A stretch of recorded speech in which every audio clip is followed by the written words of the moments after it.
can't forget the clapboard. What's up, everybody? I'd like to welcome you to another exciting episode and segment of The Retired Gamer. I'm your host, Ayo is the Future. Now, mind you, I've only been doing this for a little bit of time. My audience is pretty small, so I can engage with my audience. So I got this question from Norfolk, Virginia, and it was, what do I do, or how have I done things when it comes to my relationship, my marriage, and all that stuff. So this episode is going to be about forming healthy habits in relationships and how they work for me and my approach in relationships. So first things first, I approach relationships as habit differently than most. I kind of look at things from within. Before I can get in a relationship, I really had to focus on myself and kind of like understand the things that I want, some expectations that I would have, and trying to be able to get to a point where I was confident enough to be able to meet the expectations of somebody else, in this case my spouse, right? I've been married now, we're approaching like 7 years, and actually next November will be actually 8 years. So but I've been with my wife for going on like 15, 14 years, something like that, right? So, but at the same time, I've always felt like I've been pretty connected with my wife before we made it to this level of existence, honestly. But that's for a totally another segment. So what I'm going to focus on for this is going to be healthy habits to form that I think just will benefit every relationship out there, right? So first things first, you have to be able to balance your work life.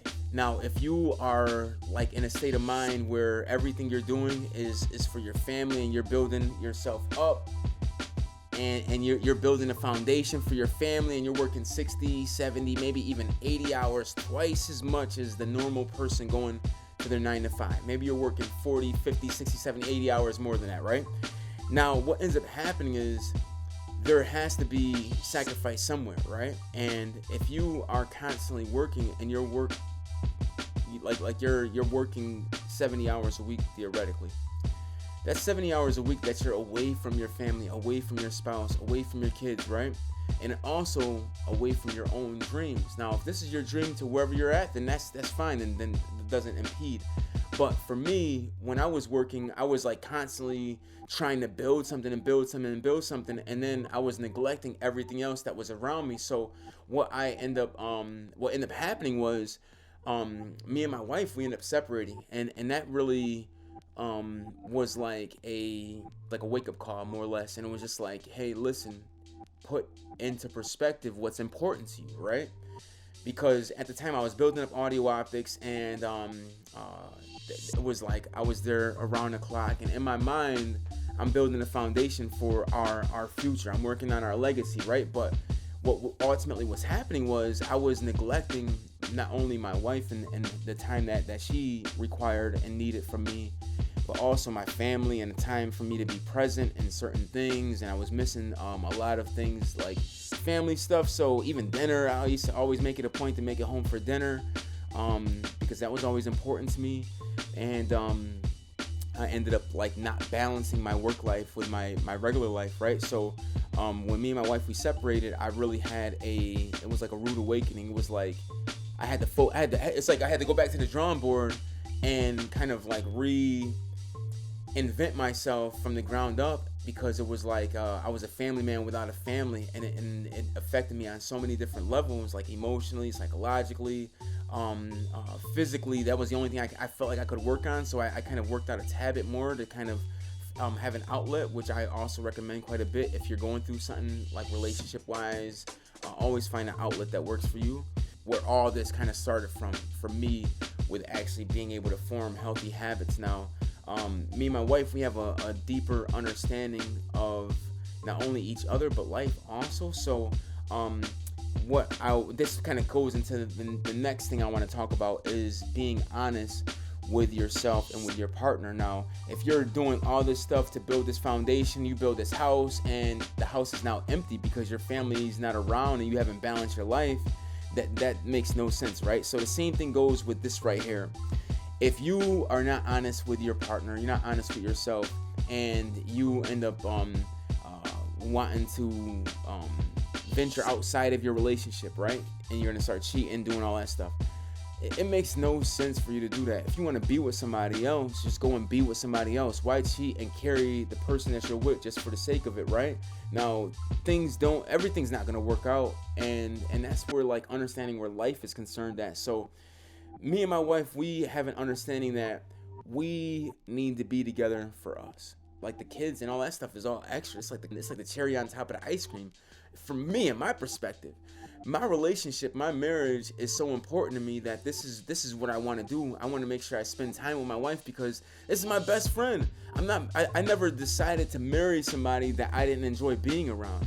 I'm not gonna be in a relationship with somebody that I don't enjoy being around. So that right there means that I'm honest with myself about the person that I'm willing to spend every single day with, every single second with, every single minute with. And yes, we may get on each other's nerves here and there, but at the end of the day, we have each other. So no matter if we're doing great or if we're doing bad, where life is concerned, we have us, and that ultimately equals a level of stability for the family and everything else. So if you're able to maintain that correlation with your significant other to where you're always spending time and just like quality time. I hate to call it quality time because it's all quality, right?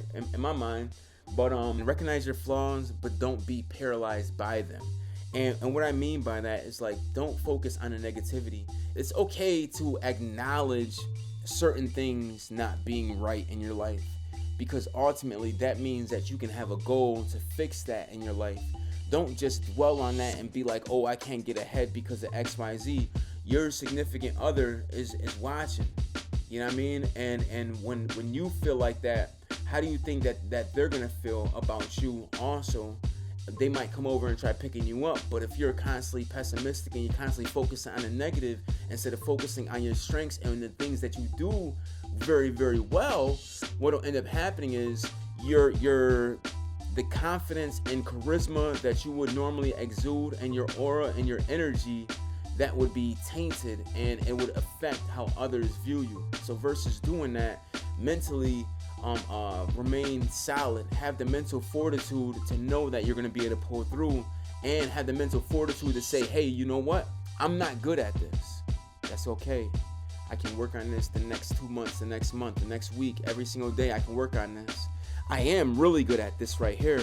So while I'm working on these things, I'm gonna put a higher focus and a higher level of intensity in my life to make sure that I can push myself forward within this specific area.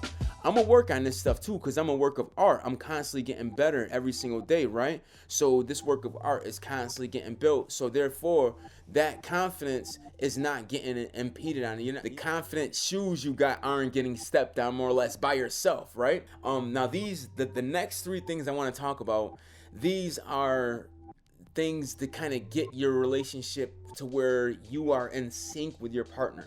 Now, if you got kids, we have 4 children, right? So early on, it was nearly impossible for us to get on dates. We would have to kind of make dates with the baby, right? So if you got kids, you have to understand you need to make time for yourself, no matter what. You and your spouse, you and your significant other, your partner, whatever it may be, y'all have to stay connected and working together and building time with one another. We still make time for one-on-one. We still, like, we every now and then, I try to say, like, once a month, I try to cook with my wife, right? And I recommend that for the fellas out there. You got a significant other, cook for your partner, and like with your partner, you know what I mean? Because it's like the level of intimacy that's there. There's an opportunity for chemistry and working on all those different things that got you guys together. My last thing, movies are cool, it's awesome, right? However, you cannot overlook the power of one-on-one. In the meantime and in between time, our relationships are what we have to build our foundation upon. And once we have our foundation all built and our relationship is all solid, the world is ours. So with that being said, I hope you enjoy your day, enjoy your night, and take care and all that good stuff. So, hi.